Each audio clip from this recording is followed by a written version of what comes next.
Domaćini nisu slučajno odabrali salaš pokraj Tavankuta za mjesto susreta s prijateljima i projektnim suradnicima iz Slovenije.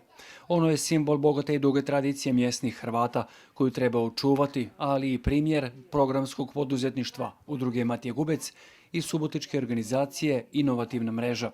U takvome, gosti kažu, idiličnom ambijentu analizirani su aktualni projekti, druge perspektive znanja i otvorene ruke u okviru EU programa Erasmus+.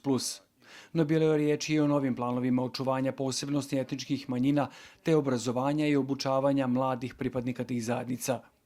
Predstavnik zavoda Burija iz Rimskih Toplica, Damir Hauptmann, o tome je rekao. Pa naša organizacija, kao na primjer i Matija Gubec je ovdje, znači mi puno radimo s manjinskim pripadnicima u Sloveniji, znači sa pripadnicima novih ili nepriznatih manjina.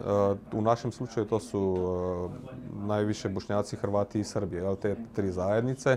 I sad naš primarni cilj je da upunomoćimo te zajednice, da ih educiramo i nekako da ih integriramo zajedno sa njihovom kulturom u neko većinsko društvo. I eto tu nekako smo pronašli neki zrcalni primjer dobre prakse ovdje u Tavankutu. Na primjer kako hrvatska zajednica u Vojvodini, u Republici Srbiji, na primjer, rješava svoja pitanja, pa tu nekako povlačimo neke paralele i sve te stvari. Udruga Matija Gubec ima dugo i bogato iskustvo sudioništva u različitim, pa i onim složenim i europskim projektima. Njegovanje i uspostava novih suradničkih veza posve su prirodni, kaže predsjednik Ladislav Suknović.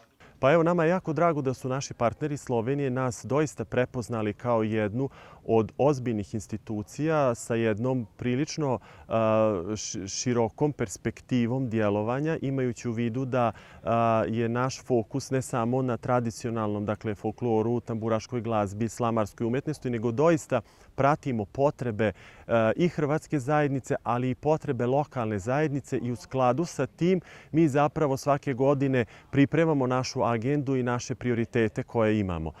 Oni su to prepoznali kao jedan od važnih ciljeva zapravo i njihovog angažovanja u ovim našim zajedničkim projektima, jer su uvidjeli koliko imamo bogato iskustvo, pogotovo u realizaciji svih tih naših aktivnosti i projekata. S partnerima iz Slovenije Matija Gubec je realizirao projekt Manjinska mladinoteka, a u tijeku je program Otvorene ruke kojim se čuva i unapređuje slamarska umjetnost u Tavankutu.